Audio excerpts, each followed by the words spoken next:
జై మెగాస్టార్ జై మెగాస్టార్ అన్న మీ అందరికీ ఒక విషయం చెప్పాలన్నా. ఫస్ట్ నేను మీ అందరితో కొన్ని షేర్ చేసుకోవాలనుకుంటున్నాను. నేను లాస్ట్ బర్త్డేకి సేమ్ మీలాగే అక్కడ కూర్చున్నానన్న. లాస్ట్ బర్త్డేకి నేను కూడా జైలు కొట్టాను అక్కడి నుంచి. చిరంజీవి గారు అమ్మాయిని ఎంత ఎంకరేజ్ చేస్తారో నిలువెత్త సాక్ష్యం నేను అన్న. ఇంకా చాలా మంది ఉన్నారు. బట్ నేను మీరందరూ చూసారు హుక్ స్టెప్ మణిశంకర్ వరప్రసాద్ సినిమాలో హుక్ స్టెప్ ఎంత ఊపిందో మీ అందరికీ తెలుసు. చిరంజీవి గారు నాకు అవకాశం ఇచ్చారు, పిలిచి ఇంటికి పిలిచి. ఆయన తలుచుకుంటే బాలీవుడ్ నుంచి లేకపోతే ఎక్కడికి నుంచి కొరియోగ్రాఫర్స్ పిలవడం పెద్ద మ్యాటర్ కాదు. బాస్ ఒక చిన్న స్టెప్ అలా ఊపితే చాలు. ఆయన గ్రేస్ కి ఏ స్టెప్ వేసినా కూడా అది అందంగా ఉంటది.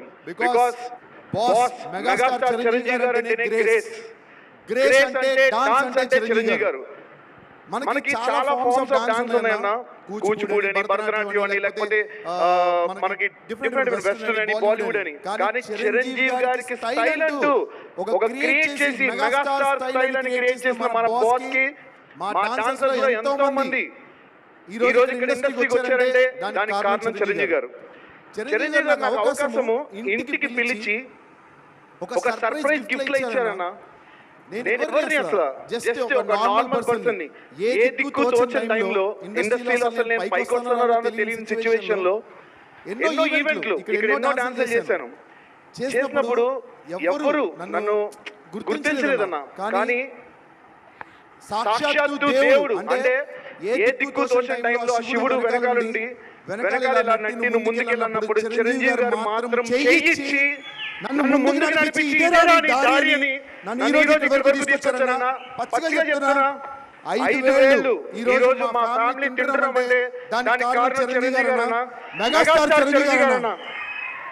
ఈ రోజు మీ అందరిలో నేను ఒకడిని. మెగా అమ్మలో నేను కూడా చిరంజీవి గారి సినిమా ఫస్ట్ డే సినిమా సత్యం థియేటర్లో ప్రతి సినిమాలో కూడా ఒక షర్ట్ ఎక్స్ట్రా బ్యాగ్ లో పెట్టుకుని షర్ట్ చిరిగిపోతుంది. షర్ట్ చిరిగిపోయి టికెట్లు తీసుకోవాలంటే టికెట్ తీసుకుని లోపలికి వెళ్ళి ఇంద్రా స్టెప్పులకి మన హిట్ స్టెప్పులు ప్రతి ఒక్క స్టెప్ కూడా నేను డాన్స్ చేసేవాడిని. అంత అభిమానం నాకు చిరంజీవి గారు అంటే. చెప్పే కదా ఈ రోజు నేను ఇంత ఆనందంగా సినిమా ఇండస్ట్రీలో ఒక 20 ప్రాజెక్టులు వచ్చాయంటే దానికి కారణం చిరు చెయ్యేస్తే చిరు చెయ్యేస్తే చిరు చెయ్యేస్తే చినికి చినికి స్టార్ట్ అయిపోద్ది. అది చిరంజీవి గారు అంటే. చిరంజీవి సార్ మాలాంటి కళాకారుల్ని ఎంతో మందిని అసలు లెక్క పెట్టలేనంత మందిని, కొన్ని లక్షల మందిని మీరు ఎంకరేజ్ చేసి ఇలా ఒక పొజిషన్ లో నిలబెట్టారు సార్.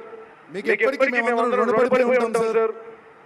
చిరంజీవి గారు ఏ సోషల్ మీడియా లేనప్పుడు, ఎటువంటి ఇది లేనప్పుడు బ్లడ్ బ్యాంక్ రక్తదానం చేశారు, కళ్ళు కంటి దానం చేశారు. ఈ రోజు సోషల్ మీడియా వచ్చి చాలా మంది మనకి ఎక్స్ప్లోర్ అయ్యి చాలా మంది చేస్తామని చెప్తారు. కానీ ఎటువంటి సోషల్ మీడియా లేని టైంలోనే చిరంజీవి గారు రక్తదానం చేశారు. మా నాన్నగారు చనిపోయే పరిస్థితిలో ఉన్నప్పుడు కరోనా టైంలో నాకు స్వామినాయుడు గారికి నిజంగా చాలా థ్యాంక్స్ చెప్పాలి సార్. నాకు చిరంజీవి గారు బ్లడ్ బ్యాంక్ నుంచి ప్లాస్మా ఇప్పించారు. నేను ఆ రోజు నేను మా అమ్మగారికి కరోనా టైంలోని మా అమ్మగారు కానీ మా ఇంట్లో వాళ్ళందరికీ కూడా బ్లడ్ బ్యాంక్ వచ్చే మేము కోవిడ్ ఇంజెక్షన్స్ కానీ ఇవన్నీ కూడా తీసుకున్నాం. ఆ టైంలో మనకి చిరంజీవి గారు ఎంత సాయం చేశారో తెలుసు. ప్రతి ఒక్కరికి సాయం చేస్తారు చిరంజీవి గారు. ప్రతి ఒక్క ఇంట్లోని ప్రతి ఒక్క చిన్న ఈవెంట్ లో కూడా ప్రతి దగ్గర కూడా చిరంజీవి గారు ఉంటారు. కానీ ఒక విషయం చెప్తున్నా, సోషల్ మీడియాలో ఎవరైతే తప్పుగా కామెంట్స్ పెట్టి ట్రోల్ చేసి పిచ్చి పిచ్చిగా మాట్లాడతారో, ఇందాక బండ్లను చెప్పినట్టు వాళ్ళకి సునకానందం. ఏనుగుంటే కుక్కలు మురుగుగానే ఉంటాయి, మనం పట్టించుకోవద్దు. చిరంజీవి గారు is always on the top. నేను ఎప్పుడు చెప్తా ఉంటా, the one and only megastar Chiranjeevi గారు. సార్ మీ వెనకాల మేము ఉన్నాం సార్, మా ముందు మీరు ఉన్నారు సార్, మా వెనకాల కూడా మీరు ఉన్నారు sir. Thank you so much. ఈ అవకాశం ఇచ్చినందుకు స్వామినాయుడు గారికి, అలాగే శివాచార్య అన్నకి, అలాగే మా మనోహర్కి చాలా థ్యాంక్స్ అన్న.